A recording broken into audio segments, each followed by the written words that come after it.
Yig'ilish lager shoidi Gulbahor Xotivachi "Men lagerdan qanday hayot chiqdim" nomli kitobida u oldi bilan o'zining jazo lagerida 2 yildan ortiq chekkan azoblari va u yerdan hayot qutulib chiqish jarayonini bayon qilib o'tdi. Yaqinda Xitoy gulagidan hayot chiqqan Gulbahor Xotivachining guvohligi nomli kitob Fransiyada fransuz tilida nashrdan chiqdi. Qanday qilganda o'zining beshidan kechirganlarini texmi unumlik anglatish mumkinchiligi haqida ko'p izlangan Gulbahor xonim oxiri sarguzashtlarini kitob qilib yozib chiqishni qaror qilgan.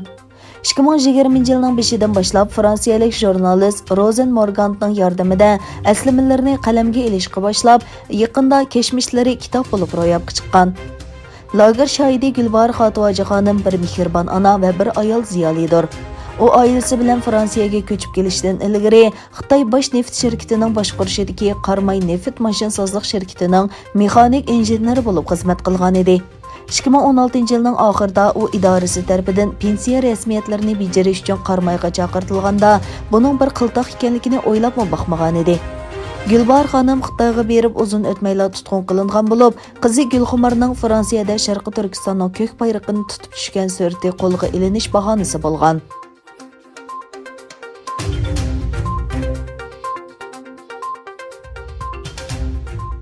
Twitter Xitoyning Amerikada turishliq elchixonasining hisobini yaqinda ularning Uyg'ur ayollari haqida tarqatgan uchur sababli taqilganligini jakarıldi.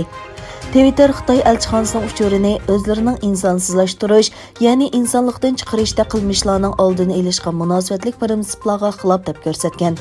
Twitter bu vaqtdagi bayonotida mundaq degan: "Sizlarning Twitter uchuringlar bizning insonsizlashtirishga qarshi turish prinsiplarimizga xilof bo'lganligi uchun biz bu harakatni qo'llandik. Biz bir butun to'pluq yoki odamlarning dini, irqiy, millati va yoki boshqa kategoriyaga asosan insonsizlashtirishga yo'l qo'ymaymiz." Xitoyning Amerikada turishliq elchixonasi 1-oyning 8-kuni Twitter'dagi rasmiy hisobi orqali tarqatgan uchurida Uyg'ur ayollarini bola tug'ish mashinasiga o'qitish bilan birga ularga qaratilayotgan majburiy tug'mas qilish, majburiy bola tushirish siyosatlarini oqlagan edi. Mazkur uchur Amerika hukumati va boshqa nurg'un kishilik huquq organlari va faoliyatchilarining kuchli tanqidiga uchragandan keyin Twitter Xitoy elchixonasining uchurini o'chirib o'tgan. Biroq Twitter bugungi bayonida mazkur uchurni Xitoy elchixonasi o'zining o'chirishi kerakligini, agar unda qilmaydi ekan, ularning Twitter hisobini asliga keltirmaydiganligini bildirgan.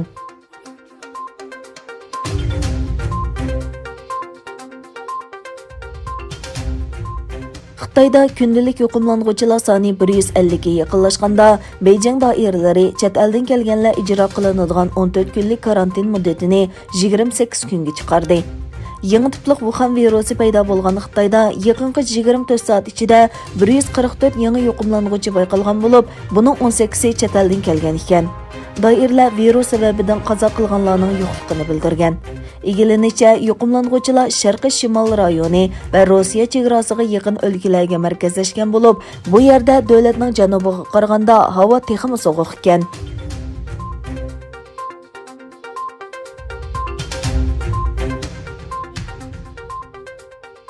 Xitoy Tashqi ishlar ministrligi Amerikaning yangi prezidenti Jo Baydenni tabrikladi hamda Donald Trampning mezgilida buzilgan Xitoy-Amerika munosabatini yaxshilashga chaqirdi.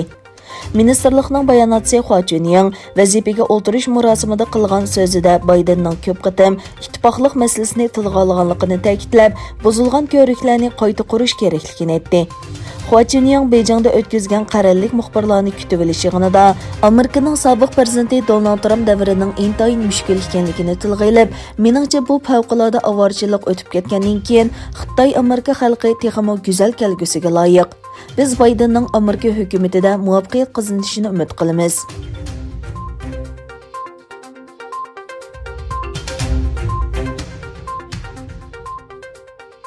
Iroqning poytaxti Bag'doddagi odam to'plashgan bozorda yuz bergan 2 qatimliq o'zini qo'shib hujum qilish voqeasida kam deganda 32 odam qazo qildi, 100 dan ortiq odam yaralandi. Egilenishicha, Iroq Sham islom davlati, ya'ni Daesh bu hujumning javobgarligini ustiga olgan. Daesh Telegramda e'lon qilgan bayonotida hujumning nishonining shialar ekanligini o'tirg'a qo'ygan. Xabar qilinishicha, soqchilar tarafidan qo'llangan o'zini qo'shib portlatuvchilar tayyoran maydonida badindagi portlatuvchiga o't yoqqan.